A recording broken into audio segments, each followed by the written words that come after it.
Hello, I'm Kim Kellaway. I am the Director and Founder of Children's Safety Australia, and thank you for joining us for this interview this afternoon. We are joined by Bob Atkinson, AO APM, and very excited about hearing what he has to say and delving into his incredibly vast and varied career. So Bob, you were sworn in as a constable on the 30th of October 1968 and began a 44-year career with the Queensland Police Service. You performed a wide range of operational and managerial roles in a career serving throughout Queensland all the way from Goondiwindi to Cairns. During your policing career, you oversaw reforms after the Fitzgerald Inquiry from 1990, as well as the Public Sector Management Commission Review and Report recommendations of the Queensland Police in 1993. Most notably, you served as Commissioner for 12 years from 2000 until your retirement in October 2012. You didn't stop there. In 2013, you were appointed as one of the 6 Royal Commissioners to the Australian Government Royal Commission into Institutionalised Responses into Child Sexual Abuse, and you are now the Chair of the Truth, Healing and Reconciliation Task Force, established in 2018, and also co-chair the Domestic Violence Prevention Council. You were awarded the Australian Police Medal in 1995 and were made an Officer of the Order of Australia in January 2013. It is such a pleasure to have you with us this afternoon. Thanks, Kim. It's a pleasure to be here.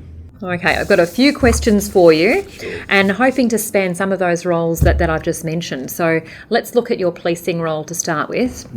You're not only one of Queensland's but Australia's longest serving police commissioners, with over 12 years as commissioner as part of a 44-year policing career. What do you consider to be the highlight of your policing career? Thanks. Well, I joined at 20 years of age in 1968. Very different then in terms of society, and the police department was called the police force. Post Fitzgerald name was changed to the police service, quite properly I think too. I'd been thinking about it for a while before I joined. It wasn't that hard to get into the police department then. And probably about 6 months after I'd started, I thought, no, this is the job that I want to do for the rest of my life. I thought I was a fit for it. I hoped that the work was also a fit for me, and it was my chosen vocation. But it was a very, very different time and a very different era. Probably the watershed moment in my career and many other officers was the Fitzgerald Inquiry, which went from 1987 to 1989 into corruption, not just in the police department but elsewhere as well, but primarily it was focused on the police department. And the changes that came out of that meant that the organisation, in my view, was absolutely totally different to the organisation that existed pre-1987.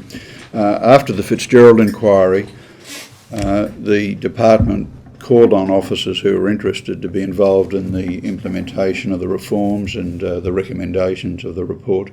I put my hand up for one of those positions and was successful. And from that point on, it seemed as though every time I turned around, I got a fresh opportunity. And then in the year 2000, I was able to be appointed as the police commissioner. I'll always be grateful for the privilege and the opportunity that brought for me personally. And what I tried to do was do obviously the best job I could, to try to find the balance between supporting the people in the organisation but getting the job done that the public needed. And the primary role of any police department is to provide for the safety and security of the communities they serve. I truly believe that a good police department is a very good part of a good society. If you can get the synergy going where the community trust the police and believe in them, and the police are responsible and deserve that level of trust, then that can be a very powerful force for good.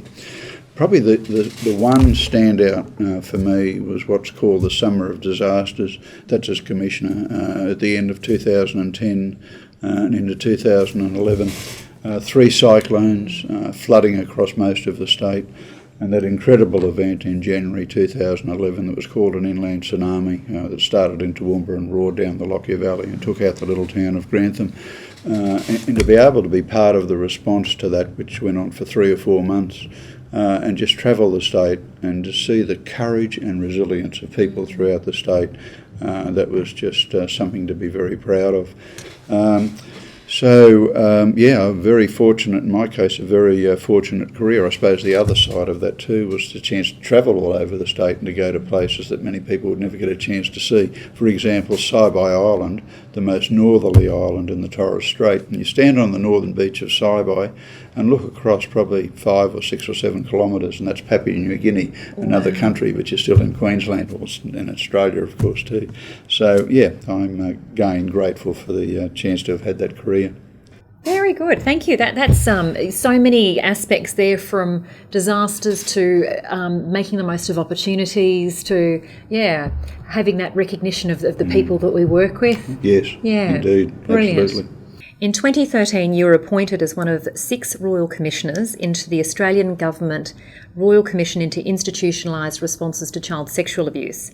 How much did your policing career prepare you for this role, and was there anything that shocked you during your work with the Commission? Yes, and again, as I was in terms of being able to be the Police Commissioner, I was extraordinarily grateful and appreciative of the chance to be part of the Royal Commission. It had been bubbling along for many years, and Julia Gillard, the then Prime Minister, announced in November the year before, 2012, that there would be a Royal Commission. So there were 6 commissioners, as you quite rightly point out. I think my time in the police department served me well. Most of my operational career was as a detective. I did that for 20 years, and mainly in small places like Sandgate, Gundawindi, Tewantin, Noosa, Maroochydore, and where you did all sorts of work. And in fact, the last role I had was to be in charge of what was called the Juvenile Aid Bureau on the Sunshine Coast. And I finished that area of work in 1990. It was after the Fitzgerald inquiry. So I was experienced in dealing with children, both as victims and as offenders as well. And that experience, and particularly in terms of interviewing children as victims, and adults of course, stood me in good stead, because one of the things, something we're going to get to soon, is what was called private sessions. The thing that the standout for me in terms of the shock in terms of the Royal Commission was the extent of the institutional abuse. I always knew it was there, and we all did. We knew that there was abuse in schools, in churches, in sporting organisations, but it was just the sheer scale and extent of it, particularly sadly within the religious and faith-based organisations. That was very, very tragic, really.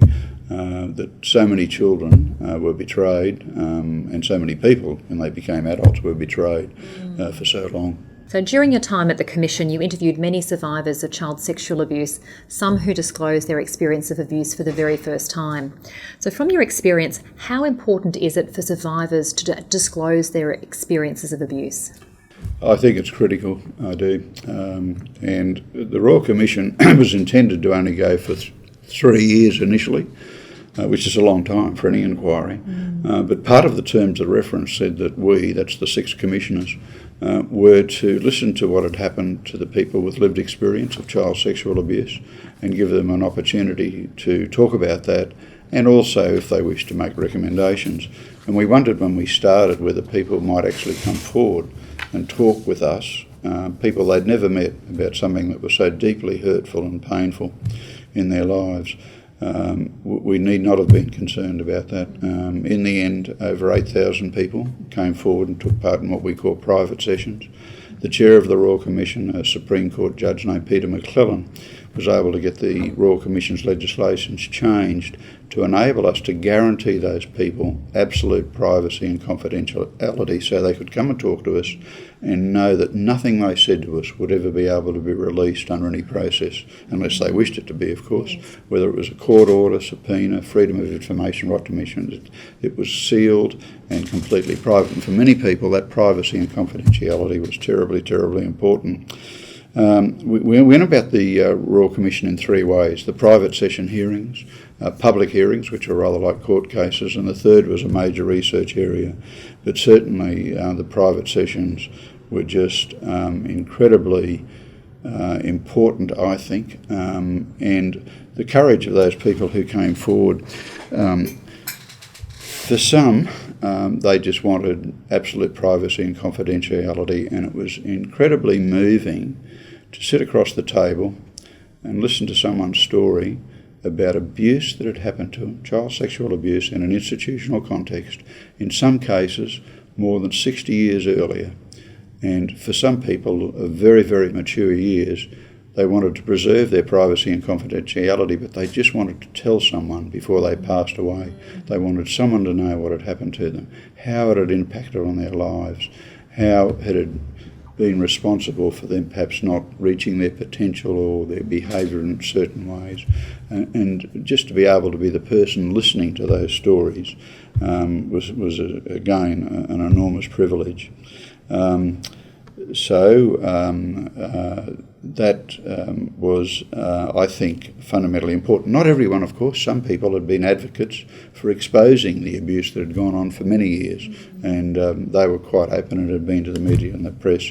But for many people, just being able to tell someone and to be believed, I guess that's the other part of it as well, to be believed. Very, very important, and something that I think can't be understated, the importance of being able to talk about what had happened, disclose, be safe in doing that, and to know that they're going to be believed. I find it staggering that 8,000 came forward, and I would imagine that that would be a very small proportion of the full number of people who would have been, abused during that period. Yeah, I think that's absolutely correct. We'll probably never know for sure. But certainly the 8,000 who came forward, I think we could still be there, because what we had to do a year out from the Royal Commission concluding, we had basically to close the books and say to people, we gave plenty of notice, if you can't register with us by this date, we are not going to be able to talk to you. And we tried to give the people who we weren't able to see options. It's sad that there are no doubt many people out there across Australia who still haven't come forward and who would benefit by doing so, but you can't intrude on their right to retain, their privacy if they wish not to speak up. Bob, you are the chair of the Truth, Healing and Reconciliation Task Force, established in 2018 to provide for the views of those who have experienced institutional child abuse, to advise the Queensland Government on implementing the reforms arising from the Royal Commission.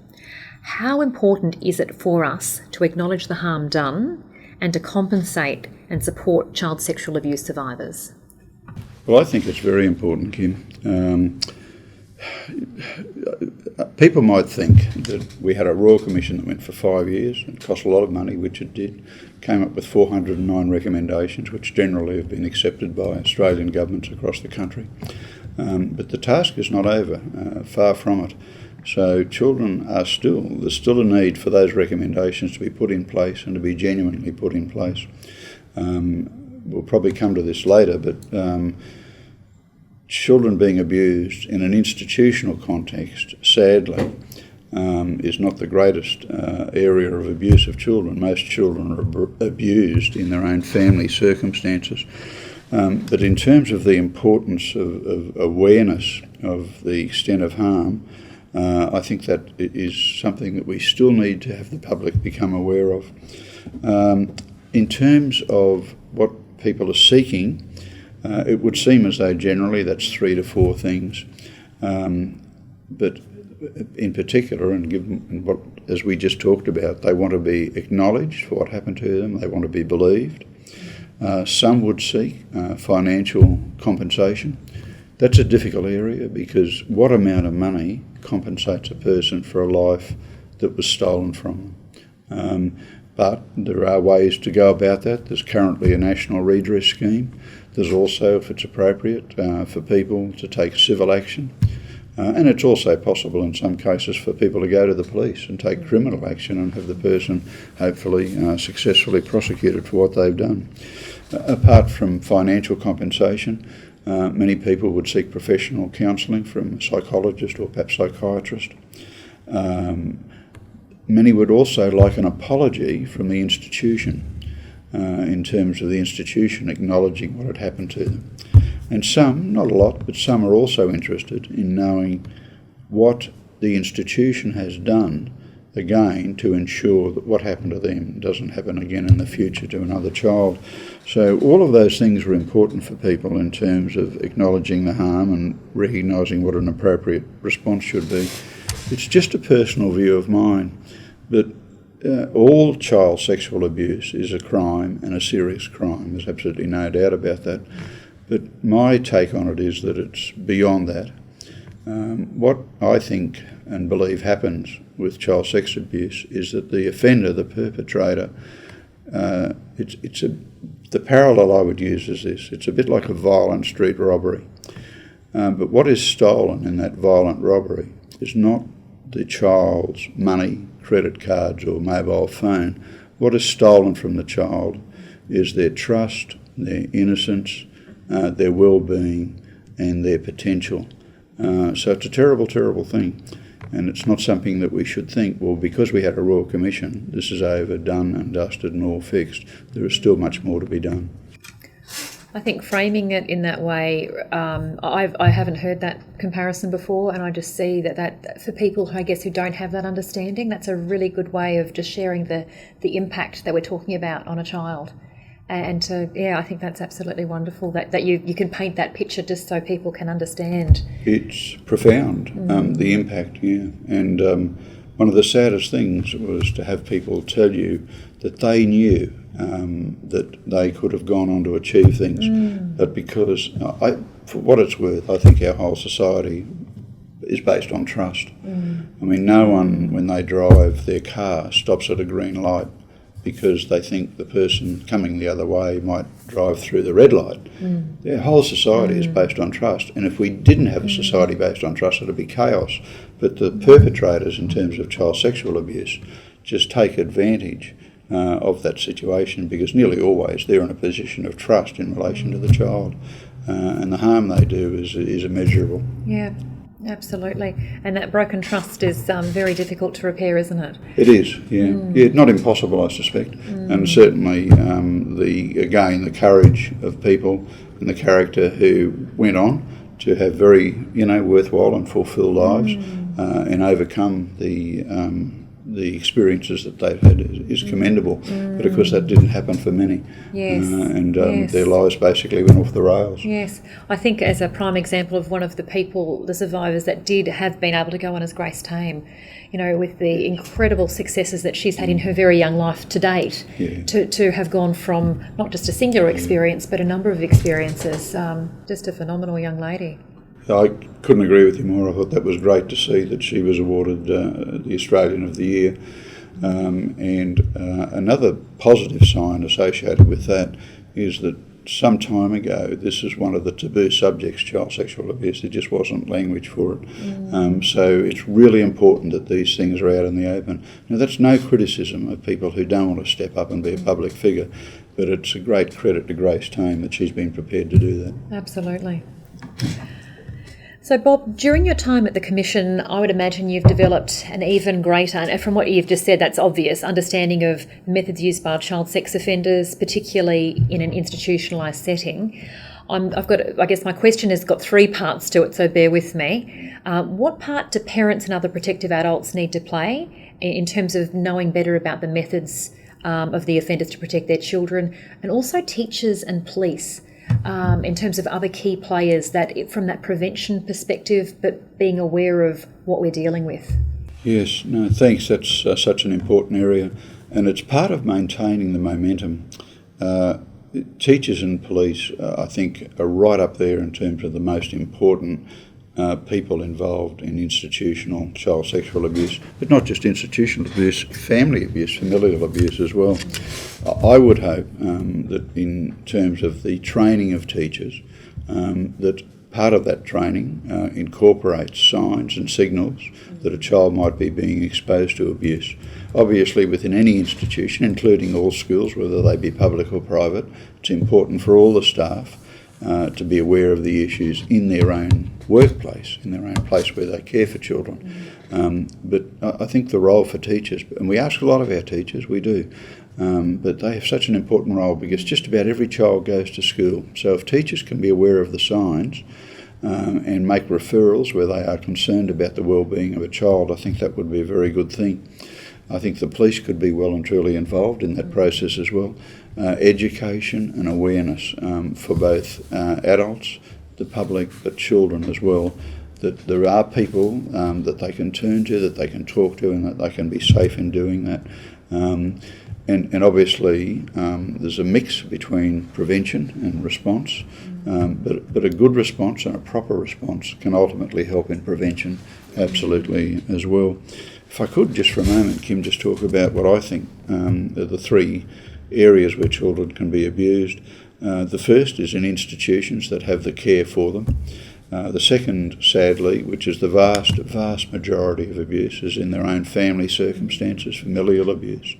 But in respect to both of those, the person who abuses the child is entirely likely to be someone they know and trust.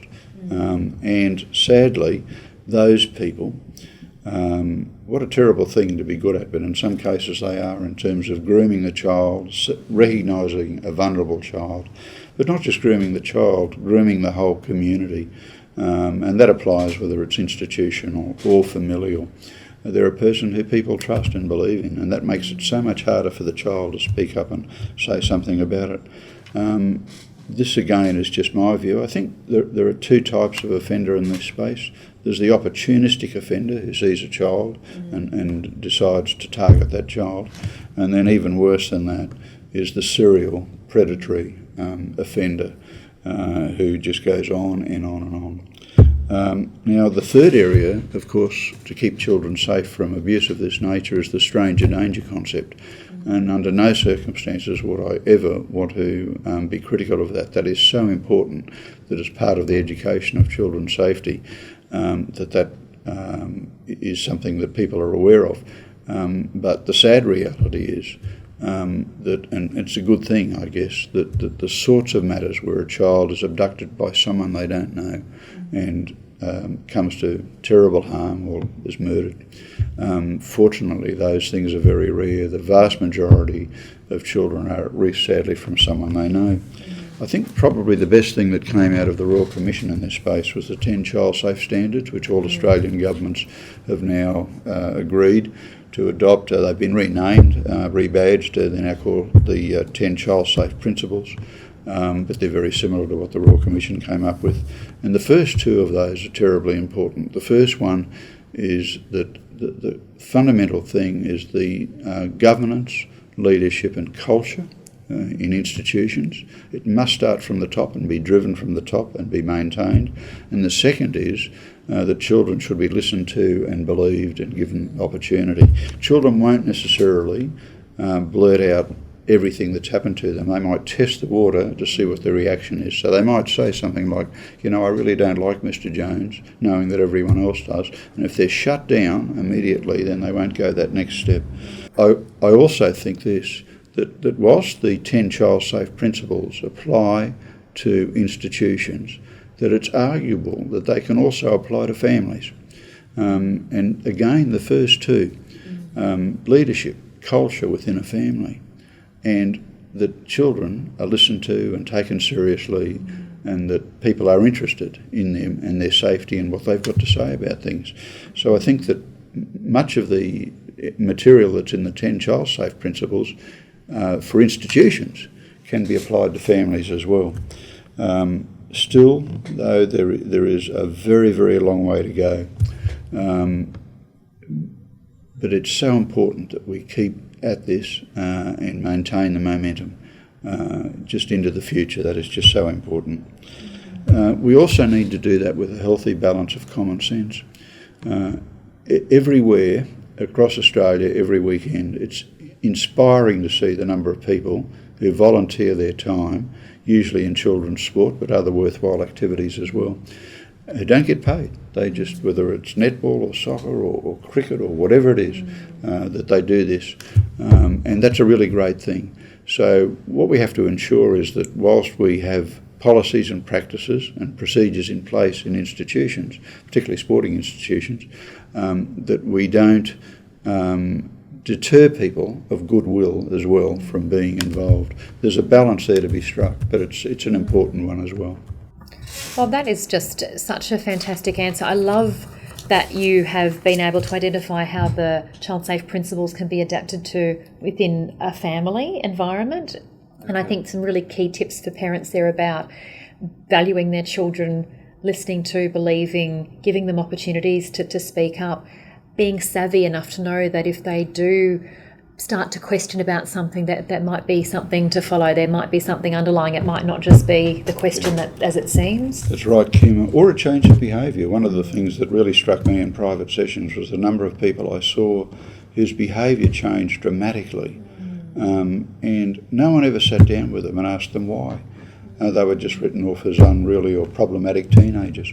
So if, a child starts to show a lack of interest in a certain area or doesn't want to do something anymore or their behaviour changes, there could be a very sound reason for that. So the necessity of exploring that as well without prejudging behaviour. Yes, absolutely. You brought a really good point up as well in relation to, while the stranger danger message is still valid in that there is a risk, the risk is extremely low compared with known offenders. The common community perceptions, certainly from the work I've done, would indicate that most parents don't have that appreciation, that they think that the stranger danger is the greatest risk. Any thoughts on how we can, promote that awareness, better promote the awareness of the real risks to parents so they can be, more alert to the familial and the institutional risks to their children? And you mentioned quite rightly the important role of teachers and of police. But this is a whole of community issue, it really is. So I think the answer to that is that we maintain the momentum, that we encourage the media to keep reporting on these things and the aspects of prevention as well and where the risks lie. That we educate in terms of as many people as we can, but particularly all of those entrusted with the care of children. Hopefully there could be something that could come in for parents as well as a particular program in time. But I don't think the sort of change we're hoping to see here in terms of that awareness happens quickly, but it can happen and should happen. And I believe will happen if we can just keep the effort going. Absolutely. Excellent. Thank you. That's probably my favourite in terms of really great takeaways. Right. I think that we can give to all of those key stakeholders. Yes. Brilliant. Yeah. Your current role as the co-chair of the Domestic and Family Violence Prevention Council is to generate greater community and corporate momentum in recognising that domestic and family violence is everyone's concern and ending it is everyone's responsibility. Obviously, domestic and family violence has a significant impact on children. What advice would you give to anyone who is aware of or suspects children are living in a violent household? Yeah, and again, a very important issue. And sadly, children in a domestic violence environment are at risk. They're at risk in a number of ways. They're at risk from physical harm. They're at risk of psychological harm. And sadly, there's some research that shows that they are going to be more vulnerable themselves outside of the family environment because of the traumatic experience of being what they've been through. I think it's important for someone who's aware of this to actually do something, and maybe they could contact the police, they could contact the Department of Child Safety, they could contact one of the domestic violence support organisations. But it's important to actually do something, not just ignore it. And sadly, this is one of the areas that our culture, our society said years ago, this is private business, we shouldn't become involved, and that's not so. So we need to do something. And we can't underestimate, again, just the importance of that. Not just for the person who is potentially the victim of the domestic violence, but for the children in that environment as well. Yes. This next question relates slightly to what you've already answered in the previous question, but it goes on, I guess, on a slightly different tangent. So what can we do as concerned community members to both help prevent and better respond to domestic and family violence? And I think you've answered the respond to well with what you've just said in terms of the things that we can do if we become aware. In terms of the prevent, any particular ideas there? I think what we need to do is, in that space, and again, that I don't think sadly will happen quickly, but I think that there's a huge opportunity there at the moment to do this, because issues associated with domestic and family violence are really receiving a lot of media at the moment, sadly, because of some terrible, terrible tragedies that have occurred both in Queensland and across the country. But over about the last 5 or 6 years here in Queensland, there's been a lot of work. Quentin Bryce, the former Governor of Queensland and Governor-General of Australia, was the author of a report called Not Now, Not Ever, that was produced in 2016 with 140 recommendations. They've been implemented. The Implementation Council has now been evolved into the Domestic and Family Violence Prevention Council. There's some really positive signs that organisations are taking this seriously, and, for example, giving their staff leave if they're the victim of domestic violence. I saw something just recently where the Queensland Government intend to introduce a policy where a person only has to give a week's notice to break a rental agreement if they're the victim of domestic violence. So there's some good things. There's some good things happening in the corporate world as well. Some major corporate players. Just three, Telstra, the Commonwealth Savings Bank and Rio Tinto, are very active in this space. It's something we all have to get involved in though. Government at all levels, in my view, local, state and federal, which is happening, I believe. Businesses, not just the major corporates, but all businesses, organisations, institutions, universities, sporting clubs. There's been some really positive things happening with sporting organisations. So again, we just need to maintain that momentum and have, I suppose, the community embrace the view that this is about all of us. But this can be done. I'm old enough to remember what the road toll was like 50 years ago, and it was terrible. And part of that was because of the attitudes to things like drink driving. Some people thought that was actually a right of people to go and drink and drive a car. We don't have that view anymore. We've changed societal attitudes. 50 years ago, smoking was everywhere. Restaurants, aeroplanes. We don't do that anymore because that's not in our acceptable value set now. So with this we can change community values as well, but again we need to persevere. Fantastic. And I have one last question for you, and that is, what would you like to see happen from now on? Yes, and forgive me maybe for being a bit repetitious here, but what I'd like to see is the momentum continue. We've talked today about two things: child sexual abuse and domestic violence. Again, if I could just hark back to a much earlier time, I thought there were four things that were never talked about, which are being talked about today. They were those two: child sexual abuse, domestic violence. The other two are mental health issues, and suicide was the fourth. They were just taboo subjects, not talked about, don't discuss. We don't raise things like that. That's changed, and it's changing, and it continues to change, and that's a good thing. I'd like to see the momentum in respect of all four continue. And I would like to see research draw out what I think personally, and I don't think most people would disagree, are the links, not always, but the links between those four areas. And if we can do that, then we can be confident that it's a very, very worthwhile thing to do, and that we will build a better society, not just for all of us, but especially for children. For children, I remember Lenine Ford once, who did the Ford report and was the Governor of Queensland, saying that children are our most valuable asset as a community, but they're also our most vulnerable. And if we want to be the best community, the best society we can be, then we will protect our children to the greatest extent possible to enable them to have good lives and reach their potential. Bob Atkinson, on behalf of Children's Safety Australia, I cannot thank you enough for your time and for your insights this afternoon. Kim, it's been a pleasure and a privilege. I'm very grateful. I should probably say as well, though, that everything that I've said today is just my own personal views about things. The questions you've asked doesn't represent the views of any government or any institution at all. But it's been really, I think, good to have this discussion. And can I thank you as well for the work you do with Children's Safety Australia, and wish you the very best in that regard. Thank you very much, Bob. Okay.